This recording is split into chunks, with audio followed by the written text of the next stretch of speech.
Hey everybody, welcome to the Hirewell YouTube channel. We're glad you stopped by. We're putting together some great content right now and we don't want you to miss a thing. So please remember to subscribe and like and comment to your heart's desire. Without further ado, Hirewell Talent Insights presents Bootcamps, Becoming a Software Engineer. Welcome, Paul Luhrsen, joining me, Zach Colip, here at Hirewell. Wanted to just catch up with Paul. He used to work for Hirewell, a great alumni of ours, really successful there. Ended up actually taking the route towards development and jumping into a developer position.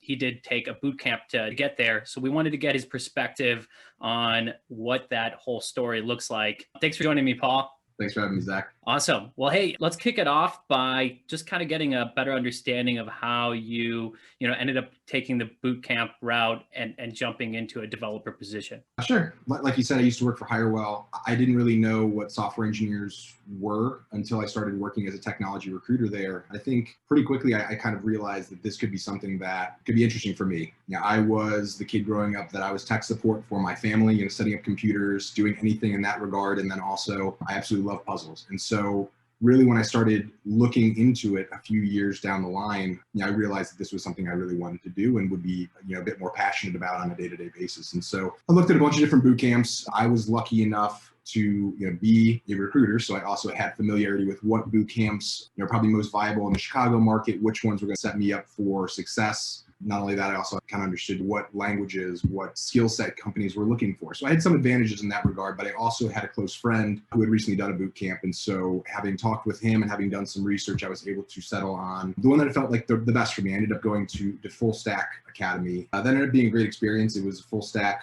JavaScript and Node, and I was able to kind of just touch every part of the development lifecycle and really figure out what were my strengths, maybe even some of my weaknesses, and kind of figure out what I was most passionate about, and ended up really having a great experience with it. Awesome. And then how long was that program for you? Okay, so I want to say it was like 8 weeks, 8 weeks in person. However, I probably, on the whole, spent about 6 months deciding to get into development to finishing the boot camp. Was about a 6-month process, right? Basically every day I was doing things online, doing research, and I had to learn enough engineering to pass the entrance, exams and tests for full stack. And a lot of the good ones will have some sort of exam to just make sure that you're serious about this. Then from there, we also had, I want to say it was like 2 months that I was doing remote kind of like prove it work for the organization before even going in on site, right? So there was like a series of tests I needed to pass to show that, hey, not only am I like understanding what the development aspects of this are, am I picking it up at a quick enough pace that I could not be a detriment to the class if they were to bring someone in that just isn't able to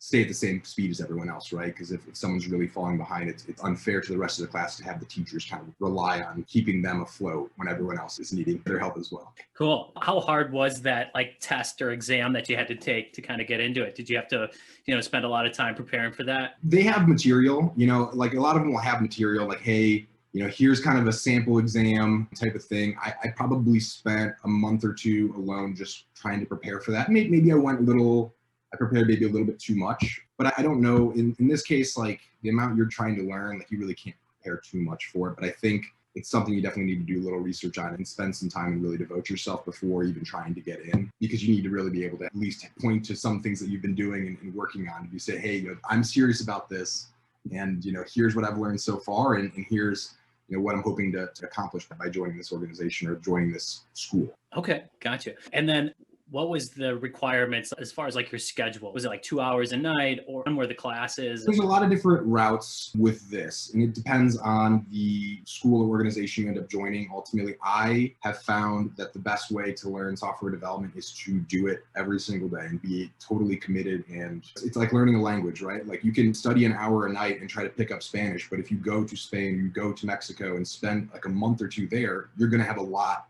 better time picking it up and be able to do it quicker. I ended up doing in person. It was, I think, 5 days a week. It was basically like a regular 40 plus hours a week in person that we were working as a class, doing a mix of exercises, lectures, paired programming with your peers. That was really invaluable to me at this point. It's probably a bit different with the pandemic, but with technology, it's really not too different. Like being there in person versus being just connected and using Slack, using Zoom and Google Meets, like you can still accomplish a lot of those things still. And I found it very valuable. Great. And then at the end of this whole thing, was there like test or something that you had to pass in order to like kind of graduate? Yeah, so I can speak in regards to Full Stack Academy, which they have an office here in Chicago. For the on-site, it's broken down into two parts. There's one part where they're teaching and helping you get, kind of the basics of the full stack. And then there's a second part where you're creating projects and capstones to have things to show to potential interviewers or to companies, potential companies that are looking to hire you to be able to say, hey, I've learned this, and this is what I can do, and this is what I've done so far, as like a sample or a proof of concept that, hey, I was able to do this. I think I can continue to expand and extrapolate that to what you guys are doing. And so to move to phase two, because you have to, you're working on teams of either 2 or 3 or 4, you need to make sure everyone's kind of on the same page. And so there is a test at the end of phase 1 to move on to phase 2. And I think most people end up ultimately passing it, but there's people in my class that didn't, that stayed back and had to retake it to be able to move forward. So it is something you really do need to take seriously, and then you need to keep hitting these check marks along the way to be able to progress and actually graduate. Gotcha. And then do you get like a GitHub or something that you can like take to, possible interviewers and say, hey, check this out, like I can do this? Oh yeah, absolutely. At least with full stack, you're going to have a fully built out GitHub. All of our projects and exercises, we're practicing that every day. Pushing stuff up into repos, and you'll have all of your projects up on GitHub as well. So you're going to have a fully built out GitHub by the time you were to finish a program like this, and be able to not only show the visible sides of some of the applications that you've built, or smaller applications that you've built, but you'll also have all the code bases to be able to show potential employers like, hey, here's what I've done. Awesome. That's amazing. Now, when you graduated and were kind of moving towards the interview process, how confident did you feel with like your skill level at that point? Were you feeling pretty good about it, or that's $1 million question, right? So there is definitely going to be imposter syndrome with any developer that comes from this background, right? Like you're going to kind of be thrown into it and saying like, wow, can I really do this? Like now the training wheels are a little bit off once you actually leave the school. So you're going to have those doubts, but obviously I'm going to present myself in a very confident way to employers. So right, there's still always going to be a little bit of that, insecurity and doubt. Like, hey, can I do this? But it should give you enough confidence. Like, hey, like I've been able to get this far. I've been able to do this. Like if you're able to look back and just kind of realize how far you've gone at that point, like you should have the confidence level to be like, okay, hey, I can keep doing this. Awesome. And I'm sure it helped to have that like kind of recruiter mindset and understand the entire process and how that stuff all worked. Yep. Yeah, it does not hurt. Good. Cool. And so then you approached the interview stage here. I mean, now we know the end story, right? You ended up at a great place, working at Enova now. Super impressive.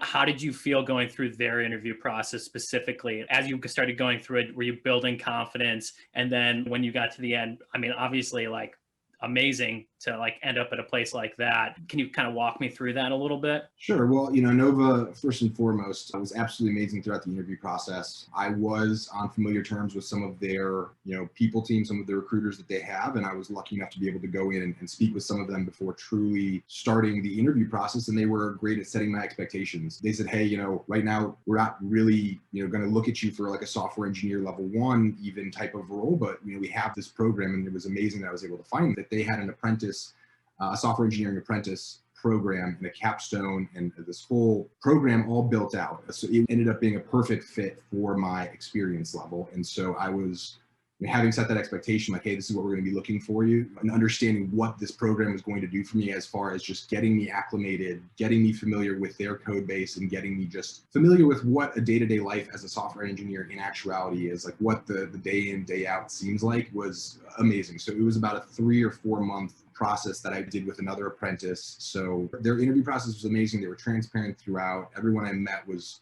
great. So, total props to them. Theirs was night and day from any other interview process that I went through personally for coming out. But I also think that, almost all the other roles I was looking at were, full-blown engineers where I could be competing with someone that had a year or 2 of experience. And so I think if you're lucky enough to find apprentice programs and are lucky enough to be in a situation where you can afford to take that for, whether it's 3, 6 months, that's just going to put you in a better position to succeed. The worst thing to do is take the first role that comes and might not truly puts you in a position where you're going to be able to expand your skills and working with technology that isn't going to make you marketable going forward. And so they just had the best of everything that they were able to offer me. So it just ended up working. Fast forward, what, like a year now, or give or take. And I know we had been discussing like right before this call, now you're in the weeds, you're coding, you're involved in like the heavy lifting projects. So like just super impressive, amazing story. You know, working with many clients on the tech side, and I know you did the same, you know, when you worked at Hirewell,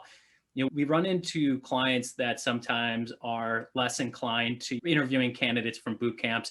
You know, there's also some that they don't care where they come from as long as they have the skills, right? After this whole story, do you think your like perception has changed on that? Do you feel like, you know, like boot camps definitely prepare you and maybe clients should be, you know, considering that moving forward? Oh yeah, you definitely can do it. You know, I think it's always, you're trying to bet on the person, right? Like, is this person going to be just a good employee and can they learn on the job? And are they going to want to be a team player and just kind of do whatever it takes to help the organization forward? So you have to do obvious, you know, general due diligence with any hire.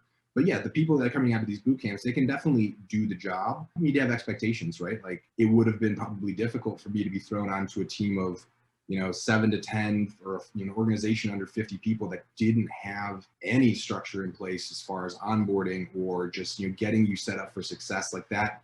It would have been challenging. I think it's doable, but I think there needs to be an understanding of, you know, from the organization, if you're going to be open to boot camp candidates, you need to know that, hey, this could be a 3 to 6 month investment, and then they're going to be able to start paying dividends. But you also might be, you know, getting under market, you know, right? Like, you can pay a little less for that less experience. And you also, the one thing I can promise is almost every single bootcamp hire that you're going to find are going to be extremely, you know, motivated and enthusiastic about what they're doing, is because they were doing other careers and they could have been successful elsewhere, but they're choosing to do this. They're choosing to do this because they're passionate. And so you're going to end up getting better long-term employees if you're willing to put a little bit of upfront investment. Awesome. As far as like recommendations or words of advice to anybody out there that may be considering, you know, looking at boot camps, do you have any words of wisdom? Use LinkedIn. Look at, you know, alumni from boot camps. You know, who is getting hired coming out of these boot camps? Try to find the most recent class, and then are they getting jobs right now, right? Like,